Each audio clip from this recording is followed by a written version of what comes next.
थोड़ी आवाज़ ठीक है? आवाज़ समादरणीय धार्मिक सज्जन वृंद, आज यजुर्वेद का अंतिम 40वें अध्याय के अंतिम मंत्र का स्वाध्याय किया गया।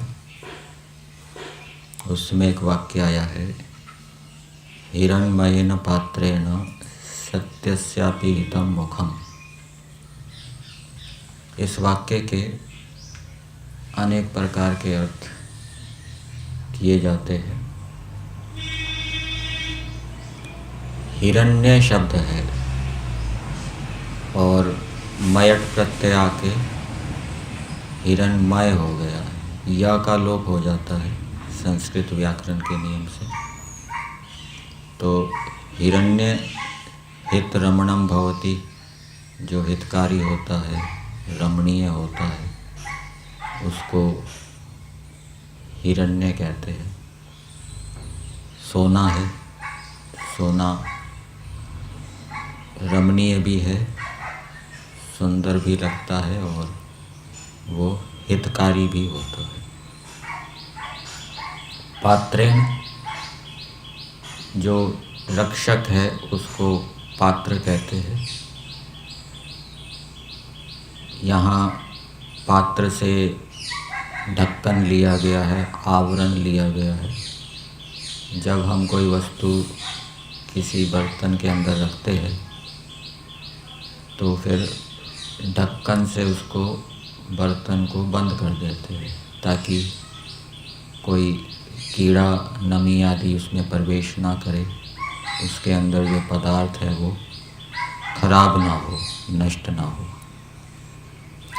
तो हिरण्मयेन पात्रेण, चमकीले पात्र से, आवरण से, सत्यस्यापि हितं मुखम, जो सत्य है, सच्चाई है, उसका मुख्य भाग ढका हुआ है। जैसे शरीर का उदाहरण लेंगे, शरीर के अंदर सारी गंदगी है, कुरूपता है, लेकिन वो ऊपर चमकीला आवरण त्वचा से ढका हुआ है। वो जो त्वचा है वो रमणीय भी है, आकर्षक भी है और वो शरीर के लिए हितकारी भी है। त्वचा यदि शरीर से हटा दी जाए तो फिर जीवन संभव नहीं है। तो शरीर ऊपर से चमकीला दिखता है, लेकिन वास्तविकता क्या है? वो कुरूप है, गंदा है, सच्चाई ये है। परंतु बाहर से उसके चमकीले आवरण को देखकर मनुष्य ये समझता है कि ये शरीर सुंदर है, ये शरीर पवित्र है। तो ये भ्रांति दूर हो, सच्चाई मनुष्य को पता लगे, इसलिए परमेश्वर ने ये बताया कि ये जो आप जिस शरीर को आप आकर्षक समझ रहे हो, सुंदर समझ रहे हो, पवित्र समझ रहे हो, वास्तव में वो पवित्र सुंदर नहीं है। वो तो ऊपर थोड़ा सा चमकीला आवरण लगा हुआ है, उससे वो उसकी अपवित्रता अथवा कुरूपता ढकी हुई है। सत्यस्य अपि हितं मुखम, सत्य ढका हुआ है, सत्य के ऊपर एक आवरण है और उस चमकीले आवरण ने सत्य को ढका हुआ है, वो सत्य दिखाई नहीं देता। तो उसको देखने के लिए उस आवरण को हटाना पड़ेगा, या तो प्रत्यक्ष उसको हटाएं चीर फाड़ करके, अथवा चिंतन मनन करके उस आवरण को हटाएं, उस सच्चाई को समझें। और दूसरा उदाहरण ले लीजिए, जैसे व्यक्ति सुख भोगना चाहता है, पुरुषार्थ नहीं करना चाहता, कष्ट नहीं उठाना चाहता, मेहनत नहीं करना चाहता, सुखमय जीवन उसको अच्छा लगता है, सब सुख सुविधाएं हो, लेकिन इसके कारण क्या हानि होती है?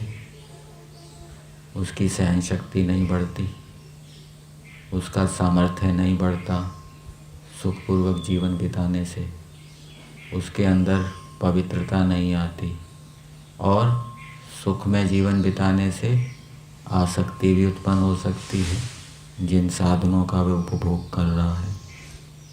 तो ऊपर से तो ये जीवन अच्छा लगता है सुख में, लेकिन वास्तव में सच्चाई क्या है, इसके कारण बड़ी हानि होती है।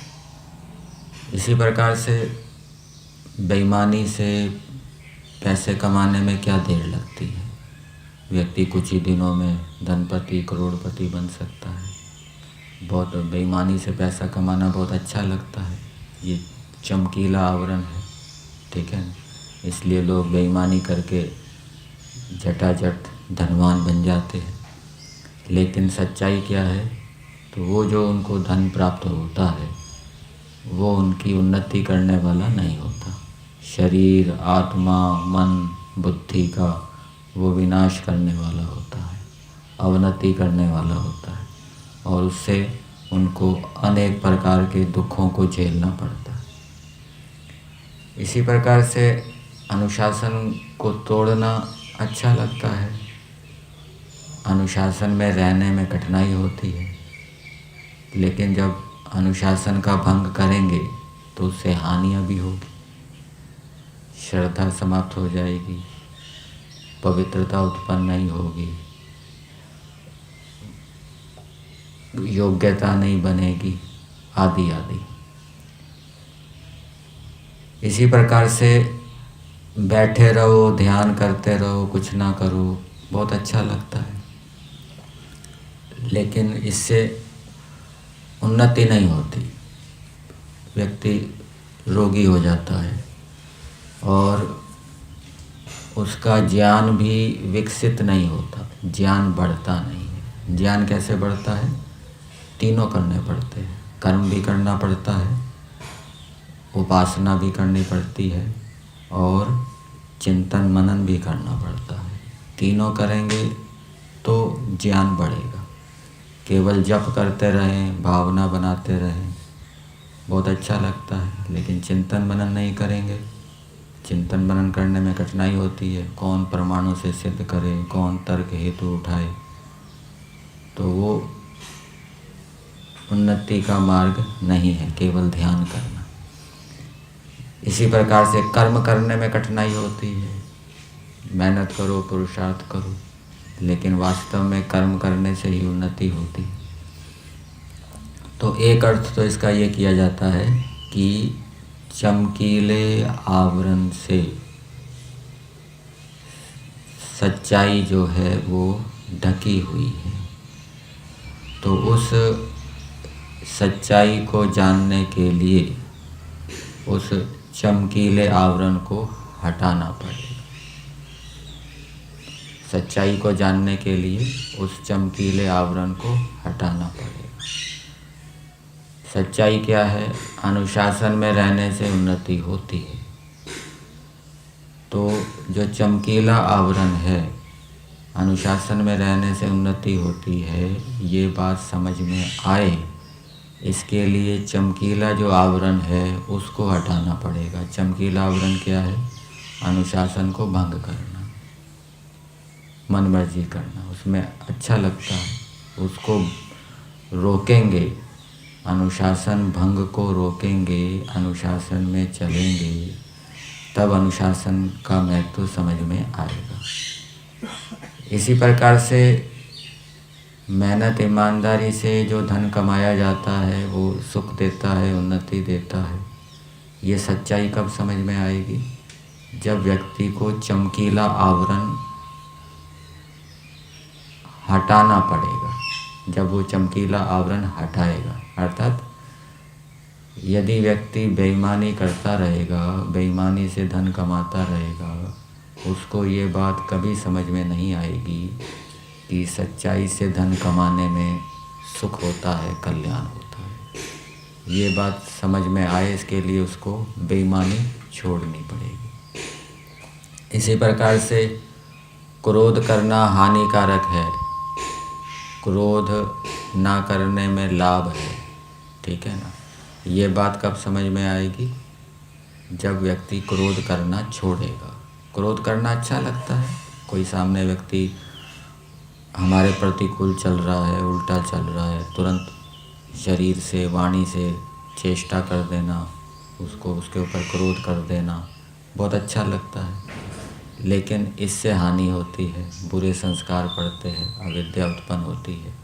तो क्रोध ना करने से लाभ होता है, उन्नति होती है। ये बात कब समझ में आएगी, ये सच्चाई कब समझ में आएगी? जब चमकीले आवरण को हटाएंगे। चमकीला आवरण क्या है? क्रोध करना। क्रोध करने को छोड़ेंगे तभी क्रोध ना करने से क्या क्या लाभ होता है वो समझ में आएगा। क्रोध करते रह रहे हैं और साथ में चिंतन मनन भी कर रहे हैं। क्या चिंतन मनन कर रहे हैं? कि क्रोध करने से ये हानि होती है, क्रोध करने से ये लाभ होता है। चिंतन मनन तो कर रहे हैं, लेकिन व्यवहार के अंदर क्रोध करते जा रहे हैं।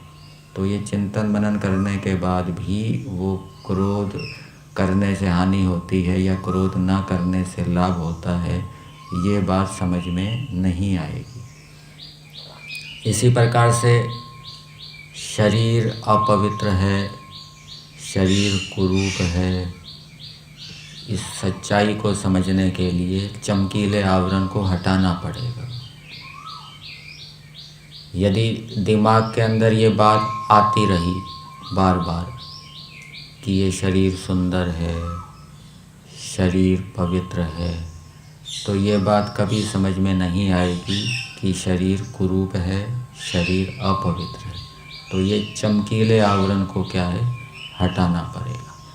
चिंतन मनन के समय भी और व्यवहार के समय भी। निधिध्यासन के समय तो चिंतन मनन कर रहे हैं कि शरीर अपवित्र है, श्लोक का प्रयोग कर रहे हैं, स्थानाद बीजाद उपष्टम्बाद निहिसंदाद निधनादपि। और लेकिन व्यवहार के अंदर शरीर को देखते ही उसको सुंदर समझ रहे हैं, तो वो निधिध्यासन चला जाएगा, वो बात समझ में नहीं आएगी। तो सारा दिन सतर्क सावधान रहते हुए सच्चाई को बनाए रखना पड़ेगा दिमाग में, और उसके साथ साथ ईश्वर की उपासना भी करनी पड़ेगी। ईश्वर में प्रेम बना रहे और जो हमारे कर्तव्य है, कर्म है, दायित्व हैं, जो हमारा धर्म है, उनका भी साथ साथ पालन करना पड़ेगा। तब ये सच्चाई क्या है समझ में आएगी। दूसरा इसका अर्थ किया जाता है, जैसे कि महर्षि दयानंद जी ने यजुर्वेद भाष्य में किया है, हिरण्मयेन पात्रेण सत्यस्यापि हितं मुखम। हिरण्मय पात्र ये परमेश्वर के विशेषण के रूप में लिया है। परमेश्वर कैसा है? हितकारी है, सबका हित करने वाला है, सबको धारण करने वाला है। परमेश्वर कैसा है? रमणीय है। परमेश्वर के गुण कर्म स्वभाव कैसे है? रमणीय है। परमेश्वर के गुण कर्म स्वभावों को धारण करेंगे तो हमारा सुख बढ़ेगा, आनंद बढ़ेगा। तो ऐसा जो परमेश्वर है, अथवा हिरण्मय, जैसे सोना चमकीला होता है, वैसे ही परमेश्वर के पास भी ज्ञान विज्ञान है, अच्छे अच्छे गुण कर्म स्वभाव है, उनसे परमेश्वर प्रकाशित है, चमकने वाला है। और पात्र, वो परमेश्वर क्या है? रक्षा करने वाला है। तो ऐसे परमेश्वर के द्वारा सत्यस्यापि हितं मुखम, सत्य का अर्थ किया है प्रकृति, अविनाशी। सत्य का अर्थ होता है अविनाशी। अविनाशी 3 पदार्थ हैं, एक परमेश्वर, दूसरा जीवात्माएं, तीसरा प्रकृति। तो यहाँ पर प्रकृति अर्थ लिया है महर्षि दयानंद जी ने यजुर्वेद भाष्य में। तो परमेश्वर ने प्रकृति का सत्य से का छुपा हुआ जो मुख था उसको, ढका हुआ जो मुख था उसको प्रकट किया। अर्थात प्रकृति से जो उत्तम उत्तम कार्य पदार्थ बनते हैं वो प्रलय के समय नहीं थे। प्रलय के समय वो प्रकृति के अंदर थे, एक प्रकार से अप्रकट थे, ढके हुए थे। जैसे कोई वस्तु पर्दे के पीछे रख दी जाए तो वो अप्रकट हो जाती है, और पर्दा हटा दिया जाए तो वो प्रकट हो जाती है। इसी प्रकार से संसार जो है वो प्रकृति के अंदर विद्यमान था, अप्रकट था। परमेश्वर ने उसको प्रकट कर दिया। वो प्रकृति का मुख है, उत्तम अंग है। तो ऐसा परमेश्वर है।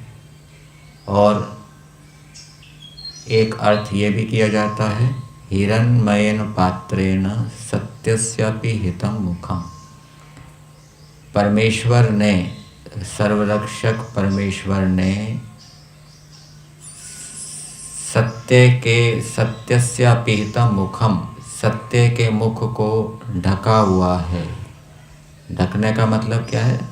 रक्षा की हुई है, सत्य की रक्षा की हुई है।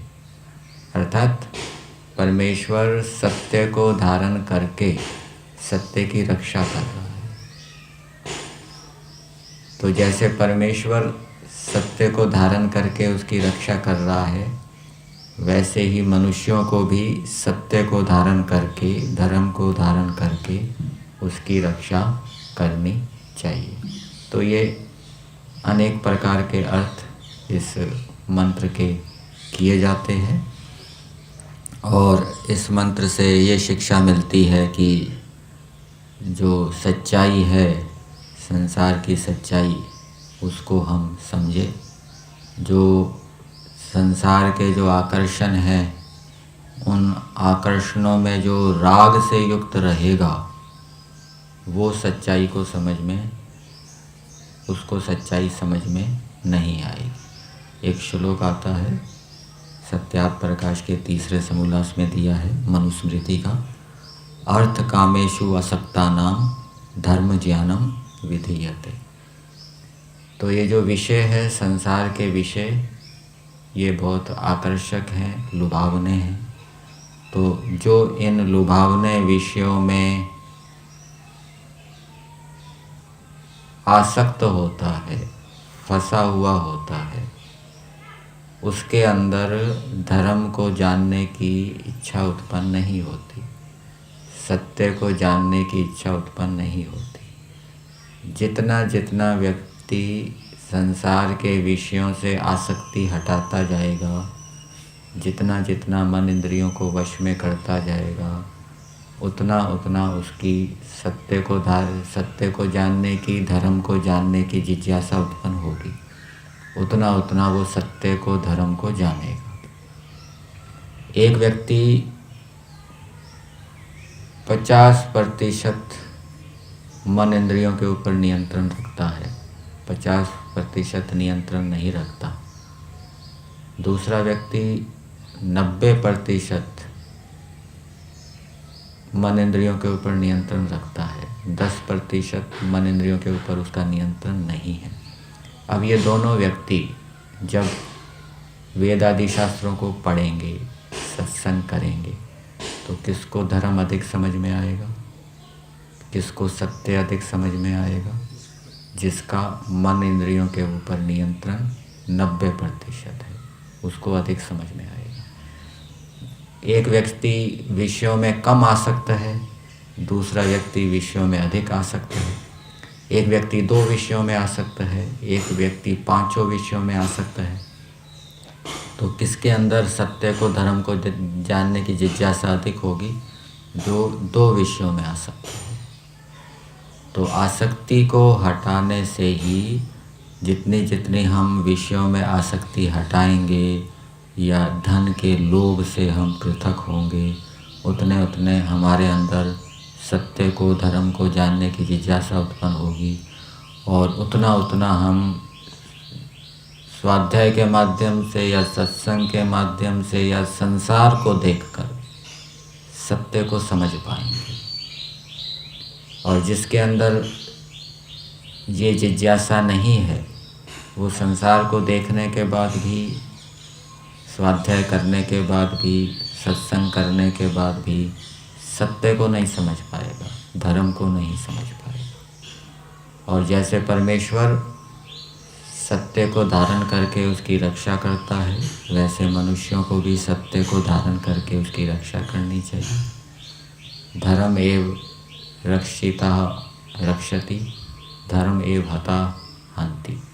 धर्म, जो धर्म की रक्षा करता है, धारण करता है, धर्म उसकी रक्षा करता है। जो धर्म को मारता है, धर्म उसको क्या है, मार देता है। और जैसे परमेश्वर ने प्रकृति से अनेक कार्य पदार्थ बनाए जीवों के सुख के लिए, वैसे ही मनुष्यों को भी कारण से अनेक कार्य पदार्थों को बनाकर दूसरे प्राणियों को सुखी करना चाहिए। तो ये अनेक शिक्षाएं, प्रेरणाएं इस मंत्र से मिलती हैं।